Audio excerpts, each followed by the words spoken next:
സംവിധായകൻ സനൽകുമാർ ശശിധരനെതിരെ പോലീസ് കേസെടുത്തു. സ്ത്രീത്വത്തെ അപമാനിച്ചെന്ന നടിയുടെ പരാതിയിലാണ് കേസെടുത്തത്.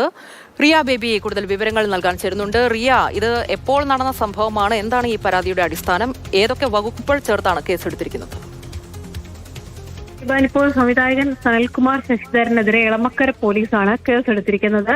ഈ നടി നൽകിയ പരാതിയാണ്. കമ്മീഷണർക്കായിരുന്നു നടി പരാതി നൽകിയത്. മുമ്പും സമാനമായി തന്നെ നടി സംവിധായകനെതിരെ പരാതി നൽകിയിട്ടുണ്ട്. അന്ന് സമൂഹ മാധ്യമങ്ങളിലും ഒപ്പം തന്നെ പിന്തുടർന്ന് ഈ സ്ത്രീത്വത്തെ അപമാനിക്കൽ, അതോടൊപ്പം തന്നെ മറ്റു തരത്തിലുള്ള ഉപദ്രവം അടക്കമുള്ള കാര്യങ്ങൾ ഉണ്ട് എന്ന് ചൂണ്ടിക്കാണിച്ചായിരുന്നു പരാതി ഉണ്ടായിരുന്നത്. അതിനുശേഷമാണ് ഇപ്പോൾ വീണ്ടും ഇത്തരത്തിലൊരു പരാതി നൽകിയിരിക്കുന്നത്. ഇതിനാസ്പദമായ സംഭവം എന്ന് പറയുന്നത് സമൂഹ മാധ്യമങ്ങളിലൂടെ കഴിഞ്ഞ ദിവസങ്ങളിൽ ഉൾപ്പെടെ സനൽകുമാർ ശശിധരൻ ചില പോസ്റ്റുകൾ പങ്കുവച്ചിരുന്നു. നടിയുടെ ചിത്രങ്ങൾ സഹിതമാണ് ആ പോസ്റ്റുകൾ പങ്കുവച്ചത്.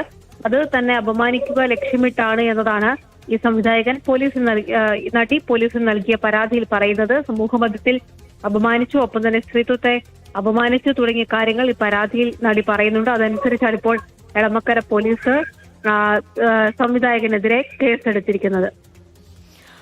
സംവിധായകൻ സനൽകുമാർ ശശിധരനെതിരെ പോലീസ് കേസെടുത്തിരിക്കുകയാണ്. സ്ത്രീത്വത്തെ അപമാനിച്ചു എന്നുള്ള പരാതിയിലാണ് കേസെടുത്തിരിക്കുന്നത്. റിയ ബേബിയാണ് കൂടുതൽ വിവരങ്ങൾ നൽകിയത്.